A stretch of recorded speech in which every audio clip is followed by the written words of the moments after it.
Okay, so when I open it up and we look inside a CT cyst, Big D, you get this? Okay, I'm going to release this. Oh, let me do this first. This is the bag. Okay, and like all our bags, they're disposable. Did you guys get that? Disposable. You throw them out, and that's why you have this. It's a blast gate, because when this is filled, you can close it off so you don't breathe it when you throw it away. And I said throw it away. I see too many people trying to empty these, and the plume comes up in their face, and or all over their shop again when they're emptying it. Okay, so if you're going to be frugal, then get the long life bag. Yes, it's a sticker shock in the very beginning, but when you go back to it, you'll say, man, I saved tons of money. That's why I have a CT Cyclone, and that's on my CT 48 here in the shop. And you'll see that in a few minutes, because I've gone through one bag in the last 2.5 years, and you'll see what I'm talking about in a minute. Okay, so I'm going to take the bag out, right? It's a 1 gallon capacity. All right, I'm going to take this, flip it, and I'm going to bring this latch up, and this whole bucket is going to come out. This is the filter, okay? It's a HEPA filter, right? Okay, we have another filter. This is more money than this filter. This is a 0.3 micron. This is a 1 micron. So if you don't need it for here in the U.S. for the RP, you get by with a 1 micron filter. Okay, less expensive if the filter gets damaged. Now, here's the other thing I've always talked about filters. How long does a filter last? How often do you use it? Are you a pro or an enthusiast? I have filters at home on another CT that I've never replaced because I periodically clean these. How do you clean the filter? These are all the questions we've always gotten in training. You take it and you tap it out on the side of a dumpster or a trash can like this. Okay? Very rarely does this get dirty, because guess where everything goes in? The bag. The bag is a 5 micron filter. If you don't use a bag, I got to be careful. I don't want to say it's silly not to use a bag, but it kind of is, because if that dust comes flying through here, and it hits the filter, guess what happens? It punctures the filter if there's no bag. So think of the bag almost like a pre-separator. Okay? It's a 5 micron. 5 micron is wicked small. But this captures anything else. And basically, I've always told people, wood smoke. Smoke is 1 micron. This captures 3 levels below that. So that's just a very simple way of explaining it. Hopefully, it came through okay. And I'm just going to put this in here like this. I'm going to lock it back like this. Now, this is 1 gallon. Okay? This is something I always tell people to get. If you want to go and get 1 bag, get this. This lasts a long time. I think we have 500 fills in the catalog or something like that. This is what we call a long life bag. You open it up. It's got a Velcro here. Okay, make sure it seals all the way across so you don't have dust flying out of it. You take it out just like this, and you empty it on Sparky. Okay, I'm just kidding. You take it over. Okay, now, you don't want to breathe this, so this is called a blast gate. You take it like this, and you empty it, okay? So that is the long life bag and the filters for the CT cyst. This is your regular bag, okay? 1 gallon capacity. Now, when it comes to long life bags, and I'll show you for the minis and middies and CT15s and the 36s and 26s and 48s, that's the long life bags for that is when I'm making a lot of chips quick and larger chips. I don't use them predominantly for sanding and stuff like that, because I got to go empty that, and I don't want to breathe that fine particulate. If you're a pro out there, and if you're a pro and you think about it, the cost of these are anywhere, I think, between $6 and $10, depending on the size, okay? Build it into your estimate, okay, or your quote. That way there, you just take it and you have a new one. And then I would say for a filter, Change it out every like 4 or 5 months if you're using it every day. But make sure you use a bag because you don't want to puncture this filter, because this HEPA filter becomes a 100 micron or 200 micron because that splinter comes through and pierces the fabric, okay, where it hits the bag first and then goes to the filter. Hopefully you understand that. Now over here, I'm just going to step over, and Sparks, I'm going to have you move, buddy. Come on. Oh, you're so good. Okay, I'm going to take this like this, and I'm going to bring my CT22 so you can see this. Now, there's a reason I'm doing this, because some of you have CT22s out there, right? They last a long, long time. The 26 replaced the 22. Okay, but I want to show you inside this. And if you've ever had this CT dust extractor, Chris, come in here so we can see this. You see this little tab right here? And this is where the dust extractor, the dust bag is. Yes, I have a long life bag in here, okay, because my K-Pex at home makes a lot of chips. Okay, you take it out and clean it. That's Sparky, isn't it? Oh, boy. Man, I think we got to turn on one of these dust extractors. Sparky, holy Minnie, what are you feeding him? Oh, my God. Oh, my God. Yeah, Chris is just lucky. He's thinking, thank God it's Sparky. Oh, my God. Okay, so Chris, you go down. I'm just kidding. Okay, so look, I want to do this because a lot of people have these still. And you know what? Check this out. If I pull the tab like this and go like this, the head comes right off. It's held in with these two tabs here, and this helps you align it when you put it back on. But look at the filters. Okay? That's the dust is coming, and it's coming up here, the fine particulate, and the HEPA filters are capturing it, but they're capturing it right here. Look at the inside, and I'm going to tell you what, these right here, these filters, I gotta subtract. These filters are about 14 years old. Look at the other side. They're still filtering. So to clean these, I just take it like this, and clean them out and put them back in, okay? These still work great. I still got great suction with my CT22, okay? And I thought, you know what, I'll bring it in just so you guys can see it. And when I put it back on, I just grab it here. I align it here. It slips right back on, and there you go. And that little kickstand lets me go with it. So hopefully, we'll always have those filters. Now, here's what's cool. And hopefully you know this, because I went and checked just to make sure. Those were paper bags originally. They still are. You guys hear that? They still are. We still have those bags available for the 22 and 33. Okay, I just wanted to point that out to you. I don't know how many we have left, but we still have them. They were in our system. Hey, boy, that's got a good Linga quotient, huh? Even Big D's getting hit with it now. Okay, good. By the way, what's good about this Festool Live stuff? It lives forever. I know.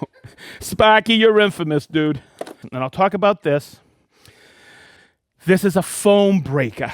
Okay, yes, it's a sponge. But what it's for is for wet vacuuming. Yes, I've done it. I think I did it for CTs. I showed how to convert to a wet vac. You put this in exchange for what? Your HEPA or 1 micron filter. You take the bag out, and man, you have an incredible what? Wet vac. But the foam breaks the foam that builds up. It will stop. Look at these two nodes. When this is sitting in the tub, when the water reaches this level, okay, in the tub of the Mini that I have here, it'll shut off electronically. It'll make connection between those 2 points. The part that comes up afterwards is the foam, and this breaks the foam. That's why we call it a foam breaker. Duh. Okay, so that's prior to 2019. Now, 2019 forward, did we upgrade the heck out of the Mini and the MIDI, and we added the CT15. I showed you the nuances of them last year. Okay, yes, with the Bluetooth and everything like that, okay?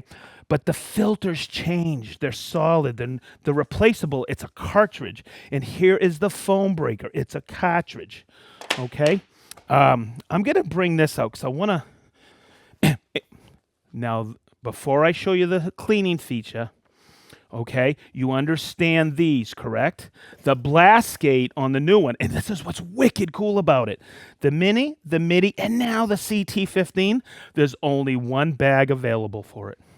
Okay, it's the same bag. And you can take this, and the blast gate on this is you pull it out and shut it down, and you're good to go. So you can just toss it when it's filled, and it will fill and fill until it's brick. So you get a brick, so you got to periodically check it. Same thing with the long life bags. What's this for? The one prior to what? 2019, but there's a long life bag. See how it goes right here, and it's angled in the back, and it snaps in. It's got the blast gate on it. Whew. This one here is for the mini, the midi, okay, CT15, the brand new ones. Okay, your blast gate is here, but you see how it's centrally mounted. Let's get the mini up here so you can see what I'm talking about. And then I can also talk about the feature, the cleaning feature. Okay. Whew. Woo! Man. You do, huh? Mini. Okay, so let's look inside first. Give me a second. Let's just undo it here. Where are you? Right here.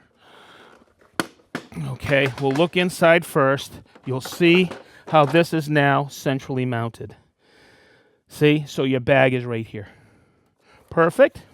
This goes in here like this, locks in. Now, I didn't show you the filter. You saw the filter, but the filter's right here. Look, you could take this out, take it to the dumpster, clean it, put it back in. But what if you're in the middle of a job? You know you have some bag capacity in there, so you don't want to take that out and do it. This feature here is the auto clean feature. It's really not auto clean. It's a manual clean. Okay, so I'm going to turn it on. You know what? I'm going to get really lazy here. I'm going to take this out. I'm going to turn it on. Hello.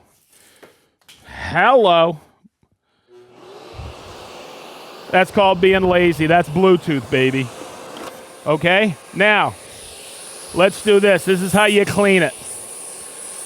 I got it on manual, right? Okay, look, I don't think it can get any simpler. 1 through 5, let's see. This is your variable suction. So I'll bring it all the way up, okay? Now, this is the one that confuses people. Okay, so look at this one right here. Let me do this. Hang on, watch. That's what that symbol is. And now I'm just going to cycle. 1, 2, 3. We're on the auto cleans. Over on the 36 and 48, it automatically does it every 10 seconds. Okay, but this helps clean the filter as you go. Now, let's go old versus new. On the CT 22 and 33, we used to have it, and that was the manual scrubber. It wasn't a pulse of air, but what it was is it was a scrubber that went across the top of the filter and dropped the dust down on top of the bag, but it helped clean the filter. Okay? It was a mechanical scrubber. Good. Okay, so I'm going to start with hand sanding blocks. You can buy it in a set right here. Okay? You can buy it individually. Okay, this is the hard one. There's a medium one. There's a square one. It works with the 80 by 133 paper. Hey, this is the same paper that works with the what? The LS 130 and the RTS and RTSC 400. So you can buy this individually, but what's nice is, and if you're like me, I'm pretty frugal about stuff. Sometimes I'm going like this. I'm going, that's 120 grit, but now it's probably 150. There's still some good what? Abrasion left in this. So get a hand sanding block and look, you just put it on here and now you can sand. So where do you use, wait a minute. Why do you hand sand? Okay. There's all kinds of profiles you have to hand sand. You can get a lot of profiles with the LS130, but on a spindle, like right here, you got to find the right hand sanding abrasive to get in there. And this right here on this flat spot, well, let's go over here to a larger version. I could take this, look, and I can get right up in here like this and sand, okay? Right up against there, and it's really nice. Okay, so there you go. I mean, of course I'm going to use my Rotex to sand this or my ETS 150. But boy, you're always going to have those times. Almost every build you do, you have to hand sand something. So that's why we want to offer Granat abrasive in the different hand sanding formats. Now, here's a little tip for you. You know, and I've showed you this in other videos, you can use interface pads. Okay, so say I got to sand something that has a slight contour with it. You could take this and give it a little what? A little sponge to it so I can get in those profiles. Okay, and you'll see, look, see the give it gets? So if I'm sanding something like this and I don't want to create a flat spot, I can get right in there and knock it out. Okay, so that gives you a little play in there. And right here, you get, this comes in a 2-pack, so it's awesome. You can actually build 2 of them up to get into different or heavier profiles. I've done this in the past.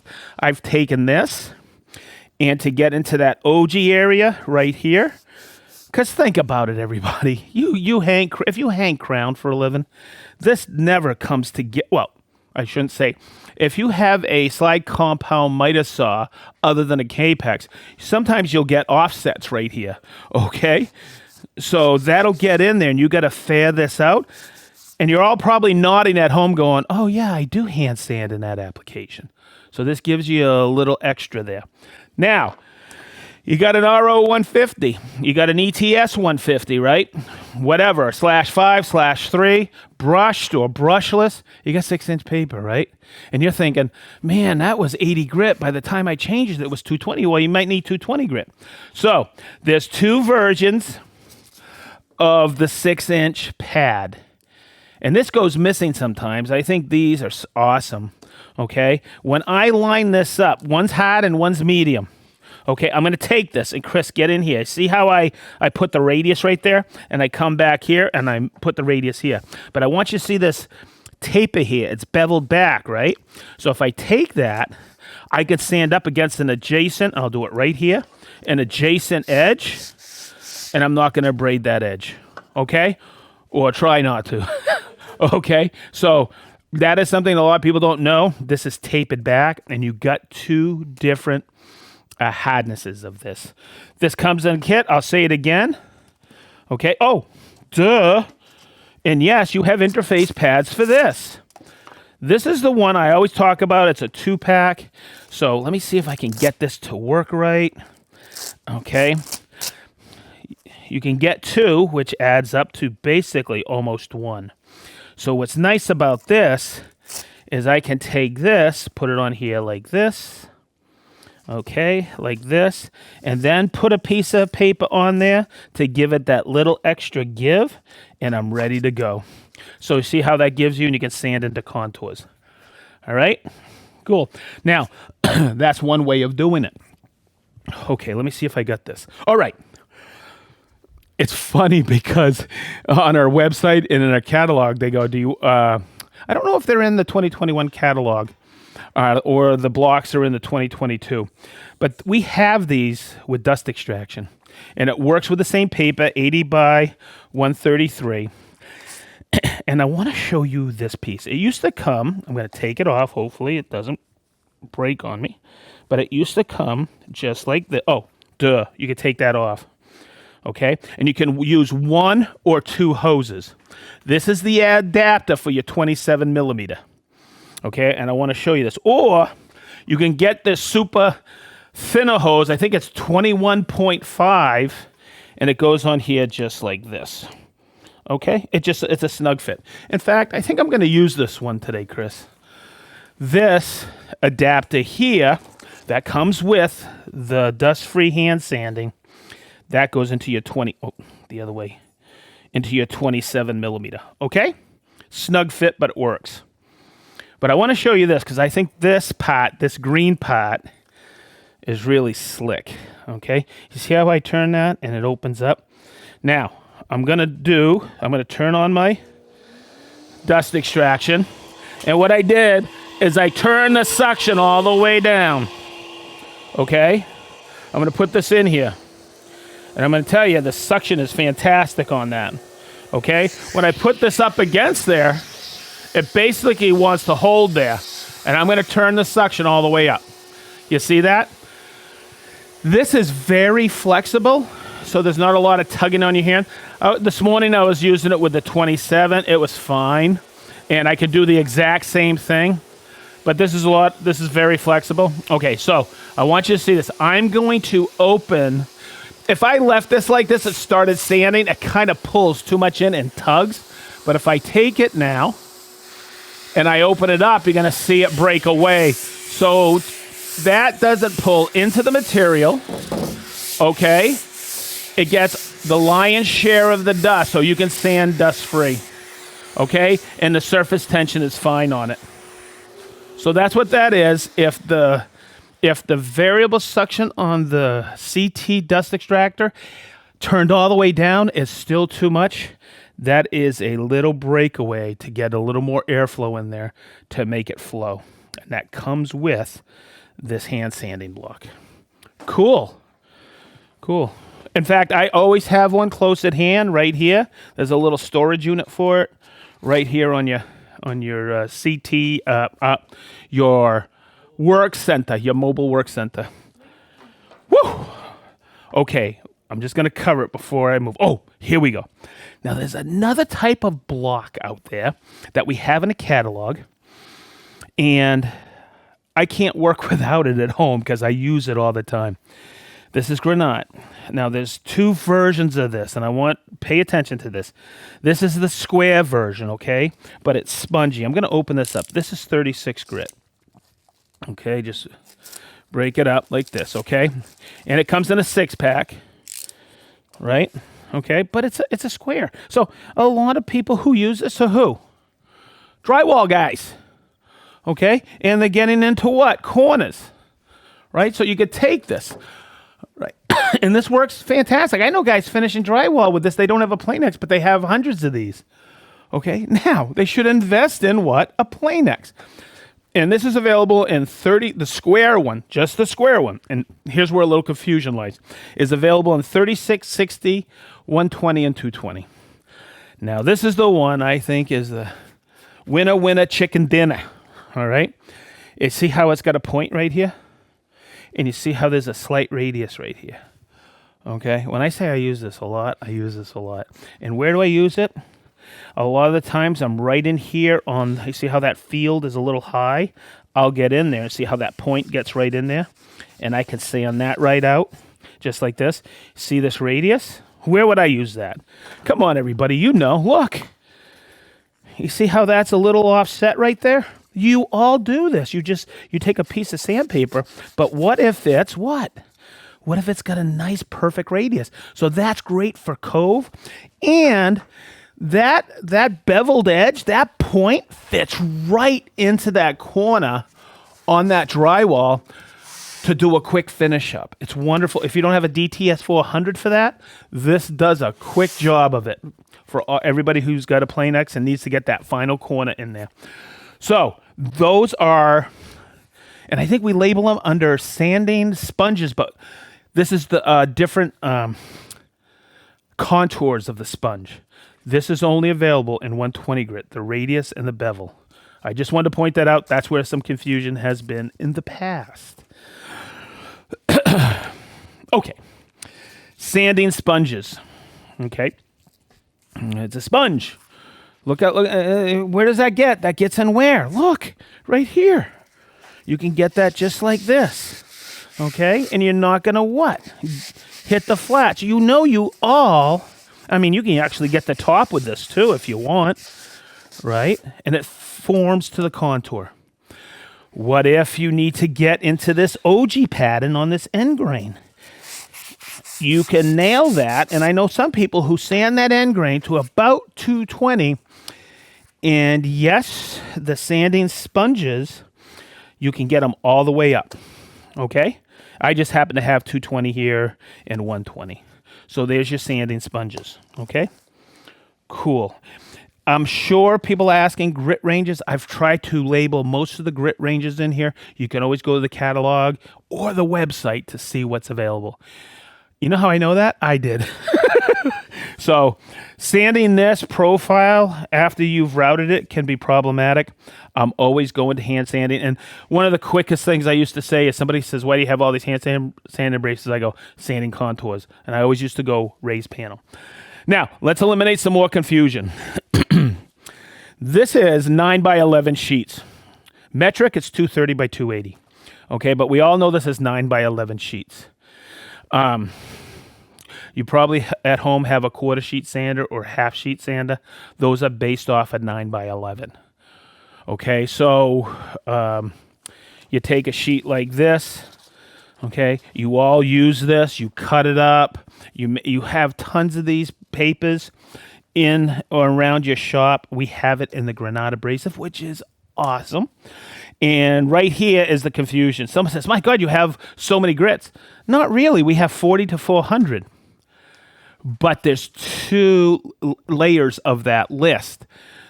The first 40 to 400 is 10 packs.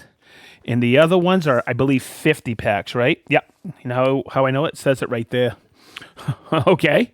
So there you go. Go look at your quantities. And that's why it's a long list in the catalog. But I want to show you something, a quick tip. If you look right here, I have this wonderful cutting jig. I think I've shown this before. Okay, I've always made this. I took an old hacksaw blade, and I'll take this like this, and look, I have it labeled here. So if you want to rip these down, see this? And this will be a little bit longer. You got 2 pieces for what? Your half sheet sander. If I want to rip this, look, I'll take it again like this, and there's my, that's into quarters, but if I want it for my quarter sheet sander, I'll just take it like this. And if I would have done it twice, that's enough to get it in those clips that you have, okay? So this is a wonderful paper, but I mention this all the time. We all use this paper. You probably inherited some from your grandfather and your father, right? I was taught this my first week from my mentor. I used to just take this, fold it up, and he said, no. You do it like this. You take it, and it's a 3-way like this. You take it like this. Okay, that way there you can use the whole abrasive. And when you fold it up or you tri-fold it like this never comes in contact with the other one. And you just go and you rotate it like this so you have a nice abrasive at all times. And you can use the whole piece of paper. So there's a quick tip for you. Okay, I've covered the sanding sponges. This is the 60 grit. Move that over there. What's next, Chris? Rolls of paper? Okay. In the catalog, we have shop rolls of paper. And it's, let's break this out. It is 115 by 25 millimeter. 115 is 4.5 inches. So you could take this right to a ripping jig, have this on the wall for your 1/4 inch sanders. But everybody has shop rolls. And yes, we wanted to make sure the shop rolls were available in Granat and just normal paper. And it's a paperback paper. Okay. Lost in the catalog. I'm looking at the clock. Hey, by the way, this isn't Lost in the Catalog, episode 4. That's coming up. But sometimes I think hand sanding abrasives are lost in the catalog. But there's so much to them. It's all application based. Okay. I mentioned in Lost in the Catalog, I think 2 or 3, that we have Granat soft roll. Okay, and yes, I use this as well a lot.